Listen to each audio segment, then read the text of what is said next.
machine. This thing is, I don't know what to say. It's big, it's beautiful, it's awesome.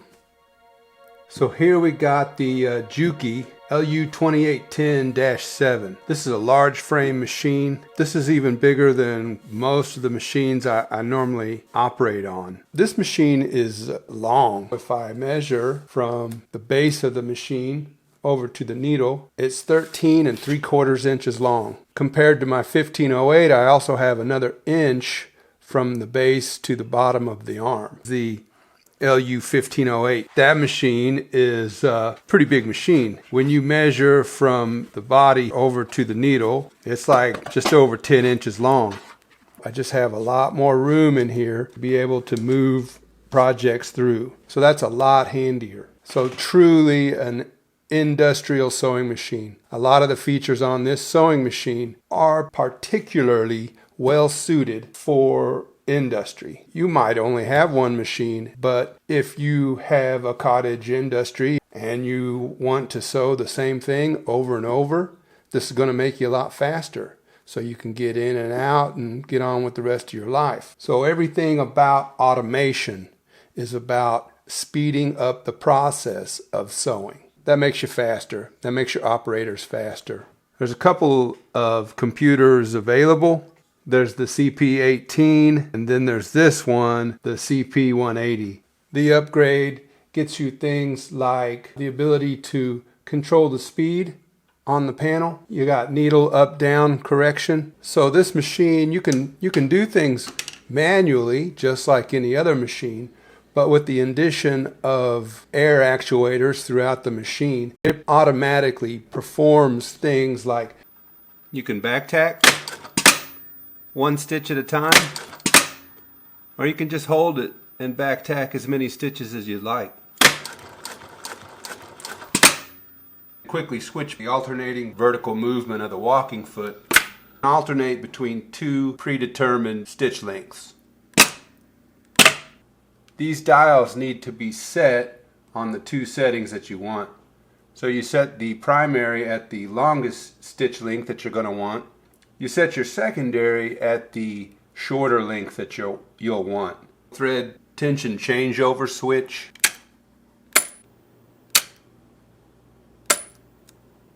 So when the light is off, you just have the one tensioner engaged, and it just toggles back and forth to that tensioner is off and that tensioner is on. So you can increase the tension by the level that you set on this dial will be added to the tension that you have set on this dial. You can control the foot pretty easily. So this machine needs an air supply. The air is connected here. You have a gauge, a regulator. There's an air dryer filter here. These functions can be controlled by electric switches. There's also a knee switch that can be programmed to do different functions based on what it is that you want to do. This machine's got a generous bobbin. It's got its own bobbin winder integrated into the machine. The procedure to fill a bobbin is really simple. You just pull the thread up underneath this thread holder and trimmer. You install the bobbin, engage the bobbin winder, and then when you engage the machine, that thread is going to get loaded into that bobbin. There's no need to fish that line through holes or pre-wind it. So that's going to save time every time you fill one of those.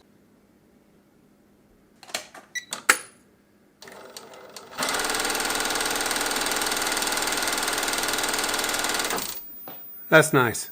There's a lot of stuff that is easily accessed with your right hand. So here's the foot lift. This is a manual foot lift. Ergonomically, it puts the user in a very powerful position. It's just really easy to overcome the spring tension that's in the foot.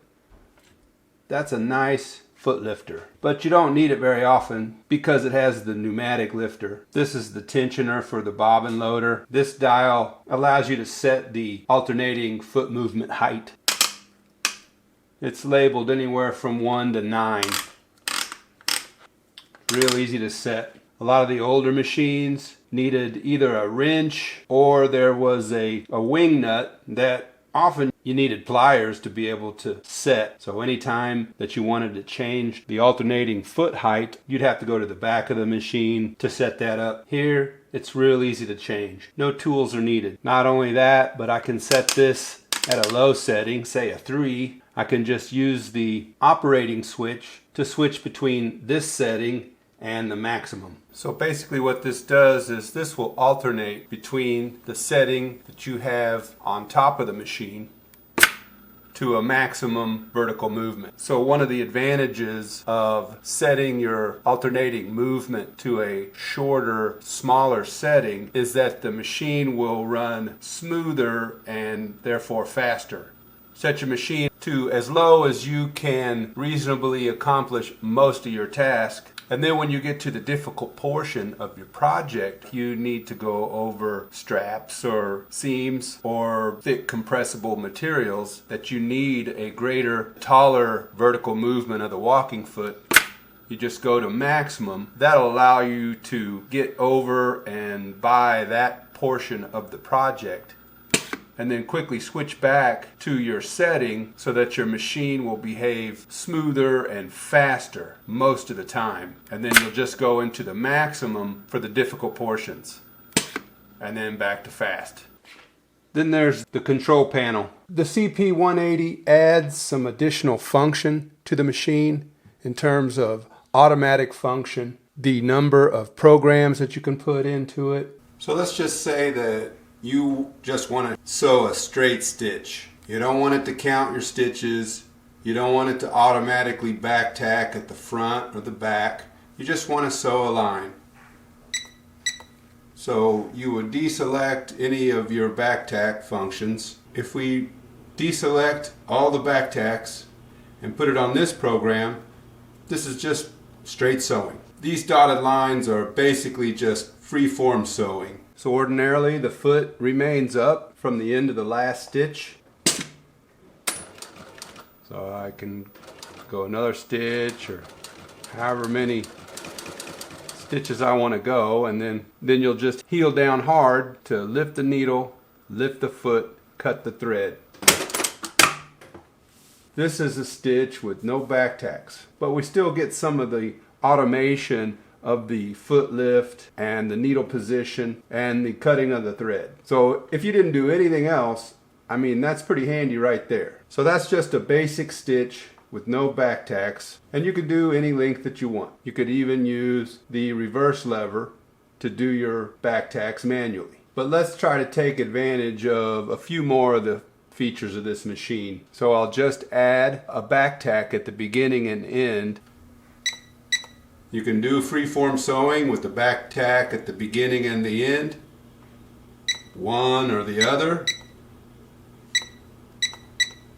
Double back tack at the beginning, none at the end. Double back tack at the end, none at the beginning. Single back tack at the beginning, double back tack at the end. However you want to do it, any combination that you can select here. The beginning and end is defined by your use of the foot pedal. When the machine's in this position, I know that it's ready to start a new program. I've cut the thread and ended my last seam, and my foot remains up and ready for me to install my work to begin the next seam. So once I get my work where I want it, I can just touch, and if you've got the back tack selected like I do, it's gonna do that. Touch my toe down and it starts sewing. I can sew as long as I want.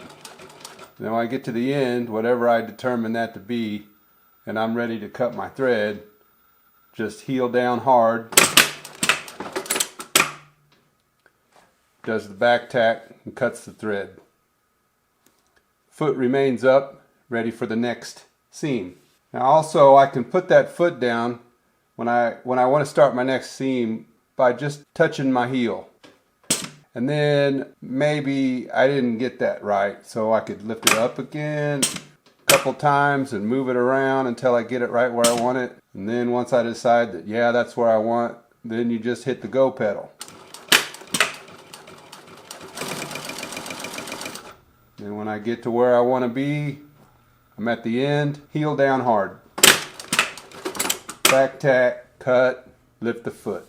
So a lot gets accomplished with the foot pedal. So let's make a rectangle. In this example, I've got a back tack at the beginning and the end, and I've chosen these settings. So it'll sew forward one and backwards one. Then it's going to sew a rectangle that's 5 by 7. And that looks like this.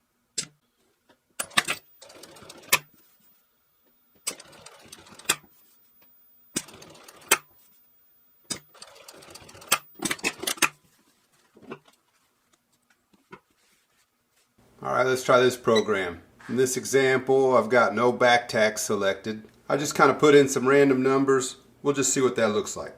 So the overlap stitching. Now I'm going to hit the pedal one time. The machine's going to do the whole project with my foot off the pedal.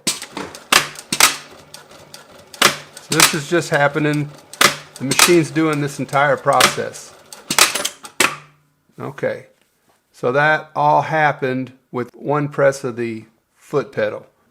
Now this program, I've got it selected where there's a back tack at the beginning and end, and then it's going to sew 6 stitches.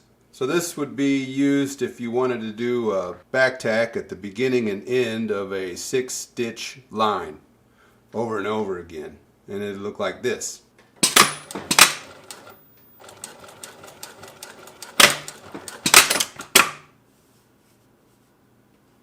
You can either estimate the end of your bobbin with this counter, or you can select to count the number of thread cuts. There are tons of adjustments inside this computer. You can change how fast the machine sews, how fast it back tacks, ramp ups, ramp downs. Now there are thread trimmer options here. This is for one-shot sewing.